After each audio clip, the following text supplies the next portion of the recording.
ये देखा आपने? अब इतने छोटे बच्चे जो कि एक 25 रुपए का पेन बेचता है मार्केट में, 10 से 15 पेन इसके एक दिन में बिकते हैं, 200-250 रुपए लेके अपने फादर को देके जाता है। किसी मदरसे में भी नहीं गया, किसी स्कूल में भी नहीं गया, लेकिन नफरत पढ़ ली। ABCD नहीं पढ़ पाया, लेकिन नफरत पढ़ गया। और ये नफरत कहां से पढ़ा? सोसाइटी से, क्योंकि नफरत सोसाइटी में भरी हुई है। और मैं बार बार बोल रहा हूं कि मैं इतने छोटे बच्चों से नफरत भी नहीं कर सकते, कोई भी हिंदुस्तानी नहीं कर सकता, क्योंकि उसमें गलती इनकी है ही नहीं। इनको संस्कार ऐसे दिए गए हैं, इनका कल्चर ऐसा बन गया है। और यही बच्चे जब थोड़े बड़े होंगे, 20 साल के हो जाएंगे, तो आप ही बताइए एक बात, कोई आदमी इनके पास 5 लाख रुपए लेके पहुंच जाए कि मैं तुम्हारे पिताजी को 5 लाख रुपए देता हूं, और तुम्हारा तो बहुत मन था बचपने से कि किसी तरीके से हिंदुस्तान में जाके लोगों को मारना है, तो ये लो 5 लाख रुपए, सामान हम तुमको देते हैं, पिस्टल हम तुमको देते हैं, तुम अब जाओ हिंदुस्तान में और लोगों को मारो। क्या ऐसे बच्चे करेंगे? नहीं, ऐसे बच्चे ही करते हैं। हम ये कहते हैं कि केवल मदरसे वाले बच्चे करते हैं, नहीं, ऐसे बच्चे भी करते हैं जिनके मन में घृणा भर दी गई है हिंदुओं के प्रति, इंडिया के प्रति, ईसाइयों के प्रति। आई मीन, हर फिक्रा, हर इंसान जो मुसलमान नहीं है के लिए इनके मन में नफरत भर दी गई है। और ऐसी नफरतों को लेके कभी देश आगे बढ़ ही नहीं सकता है, बिल्कुल नहीं बढ़ सकता है। थोड़ा सा और देखिए, 2 मिनट का और है। वालेकुम सलाम। वालेकुम सलाम। क्या नाम है आपका? मोहम्मद। अहमद फारूक। क्या करते हो? हिफज करते हैं। हिफज कर रहे हैं। माशाल्लाह। अच्छा, मुझे ये बताओ कि इंडिया का नाम सुनते ही पहली चीज़ माइंड में क्या आती है? मतलब इंडिया एक अच्छा मुल्क है, मतलब कौम तो अच्छी है, लेकिन फौज और उधर के हुकूमती रिवाज अच्छे नहीं हैं। आपके दिमाग में क्या आता है इंडिया का सुनते ही? अगर पाकिस्तानियों के बारे में सोचा जाए तो फिर तो अच्छा है, अगर उनके बारे में सोचा जाए वो फिर पाकिस्तानियों के ऊपर जुल्म करते हैं, और वो कुरान पाक के अक्सर तौहीन भी कर देते हैं, और वो ना खुदा को मानते हैं, ना हमारे रसूल सल्लल्लाहु अलैहि वसल्लम को मानते हैं, तो उनके बारे में बुरे ख्यालात आते हैं ज़्यादातर। तो सही। अच्छा, ये सब किसने बताया, कैसे पता चला कि इंडिया के लोग जो हैं वो तौहीन रिसालत करते हैं, या इस तरह के बातें किससे पता चली? कार साहब भी ऐसे जिक्र करते हैं, लेकिन कुछ हमारे दिमाग में ऐसे भी आ जाते हैं, या मोबाइल यूज़ कर रहे हो तो ऐसे पता चल जाता है कि जैसे पिछले दिन स्वीडन वालों ने किया था, कुरान पाक की तौहीन की थी, तो इसी तरह फिर जब वो ऐसे सुनते हैं तो फिर तो गंदा मुल्क लगता है, वो इंडिया वाले सही नहीं लगते फिर। सही। अच्छा, मुझे ये बताएं, ठीक है किसी हद तक आप जो बात कर रहे हैं, जो पाकिस्तान में हम लोग करते हैं हिंदुओं के साथ, क्या वो नहीं कभी बताया आपके कारी साहब ने, कभी नहीं उस्ताद साहब ने बताया? नहीं, जिक्र नहीं किया कभी, क्योंकि हमारे कार साहब ऐसे मामलों में ज़्यादातर जाते ही नहीं हैं। अच्छा, मुझे ये बताओ कि अगर लाइफ में कभी इंडिया जाने का मौका मिले तो इंडिया जाना चाहोगे? इधर ट्राई करेंगे जाके, कैसा मुल्क है देखना चाहिए हमें कि कैसा है मुल्क। वो हमारा उधर मदरसा भी है, दारुल उलूम जो बंद है, मतलब इतना बड़ा मदरसा है, दुनिया का बहुत बड़ा मदरसा है, जाना तो हम चाहेंगे उधर। इतने बड़े उलमा हैं, हज़रत थानी साहब की कब्र है, गज़ाली साहब की कब्र है, सब की कब्रें उधर ही हैं, इसलिए हम देखना तो चाहेंगे इंडिया। अच्छी बात है, जाना चाहिए, वहाँ पर देखना चाहिए कि वहाँ के लोग कैसे हैं। कारी साहब जो बताते हैं वो तो ठीक है, लेकिन खुद भी आंखों से देखना चाहिए कि इंडिया में क्या हो रहा है, क्या नहीं हो रहा।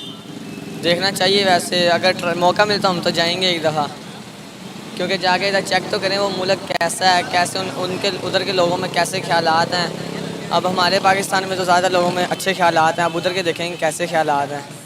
अच्छा, आपको इंडिया के बारे में आज तक क्या बताया गया, मदरसों में क्या सिखाया गया? ये सिखाया गया है कि वो एक लिहाज से अच्छा मुल्क है, एक लिहाज से गंदा मुल्क है, क्योंकि उधर के जो अक्सर हिंदू हैं वो मुसलमान पाकिस्तानियों को देख के होते हैं, वो पाकिस्तानियों के ज़्यादातर जनाज़ों को देख के मुसलमान होते हैं हिंदू, तो क्योंकि वो देखते हैं कि मुसलमान को कितना अच्छे तरीके से लेके जा रहे हैं, उनके कंधा तक कैसे दे रहे हैं उनके जनाजे को, और कफन पहनाते हैं, उन्हें खुशबू लगाते हैं, और दूसरे नंबर पे उन्हें इतने सारे लोग उन्हें कब्र में उतारते हैं, और वो इंडिया वाले ऐसे ही उनको जला देते हैं। तो वो ये चीज़ देख के अक्सर ज़्यादातर मुसलमान होते हैं लोग।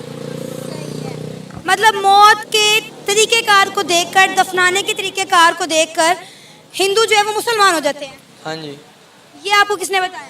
ये हमारे कारसा में बताया है। यानी कि आप ये कहना चाहते हैं कि जिस तरह हिंदुओं को जलाया जाता है और मुसलमानों को दफनाया जाता है, वो इस तरीक़ेकार को देखकर उन्हें लगता है कि हमें मुसलमान होना चाहिए।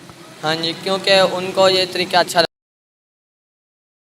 अब देखिए इसका क्या कोई जवाब है, क्योंकि ये दोनों बच्चे मदरसे के पढ़े हुए हैं और एक बोल रहा है क्योंकि उनके बड़े बड़े काजी, बड़े बड़े मौलवी यहाँ पर हैं इंडिया में, इसलिए हम मुझे जाना चाहते हैं। चलो ठीक है, वो बात तो जायज़ लगती है। लेकिन दूसरा जो बड़ा वाला लड़का है जो वाइट कुर्ता पहना हुआ है, वो ये कहता है कि यहाँ पे अल्लाह की बेइज्जती की जाती है, नबी की बेइज्जती की जाती है, कुरान की बेइज्जती की जाती है। कब की गई? मतलब इनको बताता कौन है? कह रहे काजी बताते हैं। काजी मतलब जो इनके टीचर होंगे वो इनको काजी बोलते होंगे। कह रहे काजी बताते हैं कि इंडिया में दुर्मति होती है। वाह। अच्छा, दूसरा, मरने के तरीके से इसलिए हिंदू मुसलमान हो रहे हैं क्योंकि उनको जलाया ना जाए, दफनाया जाए। देखिए ये चीज इस लड़के के दिमाग में नहीं आ सकती अपने आप। ये इसको बताया गया है और कई बार बताया गया है। मतलब कि पाकिस्तान के मदरसों में ये चीज बताई जाती है कि इसलिए हिंदू कन्वर्ट हो रहे हैं। कौन सा हिंदू कन्वर्ट हुआ है भाई, हमको बता दो। अब तो केवल मुसलमान ही कन्वर्ट हो रहे हैं हिंदू में, हिंदू कहाँ कन्वर्ट हो रहा है। लेकिन वो कह रहे हैं इसलिए कन्वर्ट हो रहे हैं कि उनको जलाया ना जाए, उनको दफनाया जाए। बड़े प्यार से दफनाते हैं। ये देखिए लॉजिक। अब मैं इन बच्चों